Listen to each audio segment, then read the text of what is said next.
মা কামাখ্যা মন্দিৰত ভোগ খোৱাৰ দৃশ্য এয়া।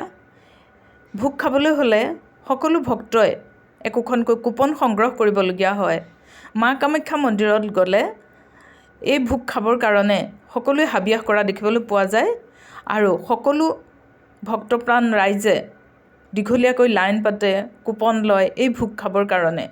সকলোৱে এই ভোগ প্ৰসাদ হিচাপে লয়, কোনো দুপৰীয়া লাঞ্চ হিচাপে বা দুপৰীয়া আহাৰ হিচাপে নলয়, মাত্ৰ প্ৰসাদ হিচাপে গ্ৰহণ কৰে। আৰু এই ভোগ সকলোৱে পেট ভৰাই খাই বুলিও ক'লে ভুল কোৱা নহ'ব, কিয়নো যি ধৰণে দিয়ে সুন্দৰভাৱে দিয়ে আৰু ভক্তসকলেও অতি আনন্দ মনেৰে উৎসাহেৰে খোৱা দেখিবলৈ পোৱা যায়। এয়া হৈছে মা কামাখ্যাত ভোগ খোৱাৰ দৃশ্য। এই দৃশ্য সঁচাকৈ অতুলনীয়, কিয়নো এনেদৰে ভোগ খাই মানুহে আনন্দ প্ৰকাশ কৰা দেখিবলৈ পোৱা নাযায় সততে। আৰু মন্দিৰত গৈ এনেদৰে ভোগ খোৱা মানে প্ৰসাদ খোৱা, আৰু এই প্ৰসাদ সকলোৱে হাবিয়াস কৰে পাবৰ কাৰণে। আৰু কিন্তু এই মা কামাখ্যা এটা টাইম টেবুল আছে, সেইমতেহে এই ভোগ খাবলৈ পাব মা কামাখ্যাত। 12টাৰ পৰা 3টা বজালৈ দিয়ে আৰু এই ভোগ খাবৰ কাৰণে একোখনকৈ কুপন কাটিবলগীয়া হয়। ডেইলি 3-4 হাজাৰ ভক্তপ্ৰাণ ৰাইজে এই ভোগ গ্ৰহণ কৰে আৰু বহুত দূৰ দূৰণিৰ পৰা আহে মা কামাখ্যা মন্দিৰলৈ। এই মা কামাখ্যা মন্দিৰত আহি সেৱা কৰে, পূজা কৰে আৰু মানে কামাখ্যা মন্দিৰ দৰ্শন কৰি মেলি কুপন লৈ সকলোৱে এই ভোগ গ্ৰহণ কৰে। এই ভোগ গ্ৰহণ কৰিবলৈ ভাগ্য লাগিব, সকলোৱে ভাগ্যত নিমিলে, কিয়নো এটা সময়সীমা আছে, সেই সময়সীমাত গ'লেহে এই ভোগ আপোনালোকে গ্ৰহণ কৰিবলৈ পাব। আপোনালোকে যেতিয়া কামাখ্যা মন্দিৰলৈ যাব, মা কামাখ্যা মন্দিৰলৈ যাওঁতেই জোতা চেণ্ডেল থৈ মেলি সেৱা সৎকাৰ কৰি আহি এই কুপনখন সংগ্ৰহ কৰিব লাগিব। কুপনখন সংগ্ৰহ কৰাৰ পিছত দূৰ দূৰণিৰ পৰা অহা ভক্তসকলে এই মা কামাখ্যাৰ প্ৰসাদ খাবৰ কাৰণে, ভোগ খাবৰ কাৰণে কুপন লৈ লাইন পতাও দেখিবলৈ পোৱা যায়। শনিবাৰ দেওবাৰ বহু লোকৰ সমাগম ঘটে আৰু শনিবাৰে মঙলবাৰে অতি সুন্দৰভাৱে ভোগ দিয়ে বুলি তেওঁলোকৰ কৰ্তৃপক্ষৰ মানুহে জনাইছে। শনিবাৰ মঙলবাৰ গ'লে আপোনালোকে আৰু বেছিকৈ ভোগ গ্ৰহণ কৰিবলৈ সক্ষম হ'ব, কিয়নো শনিবাৰ দেওবাৰে বিশেষকৈ আৰু বেছি ভালকৈ বনায় বুলি তেওঁলোকে জনালে। আন কিবাৰতো ঠিকেই ভক্তসকলে প্ৰসাদ পায়, ভোগ পায়, কিন্তু শনিবাৰ দেওবাৰে বিশেষভাৱে বনায় বুলি তেওঁলোকে জনালে। অকল ভোগ খাবলৈ নাযায় মানুহ, যায় পূজা অৰ্চনা কৰিবলৈ, মা কামাখ্যাক দৰ্শন কৰিবলৈ বা মা কামাখ্যাৰ ওচৰত শৰণাপন্ন হ'বলৈ যায়।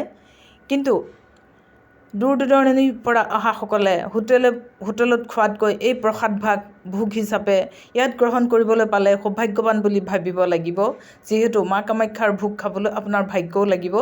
সকলোৰে ভাগ্যত এই ভোগ খাবলৈ নিমিলে।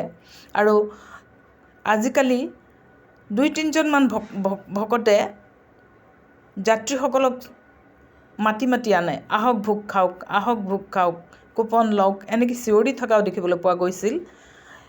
সঁচাকৈ মা কামাখ্যা মন্দিৰৰ যি মহিমা সেয়াটো সকলোৱে জানে, কিন্তু তাৰোপৰি এই ভোগ ভাগ ল'বৰ কাৰণে সকলো ভক্তপ্ৰাণ ৰাইজ আকুল হোৱাও দেখিবলৈ পোৱা গৈছিল বা পোৱা যায়।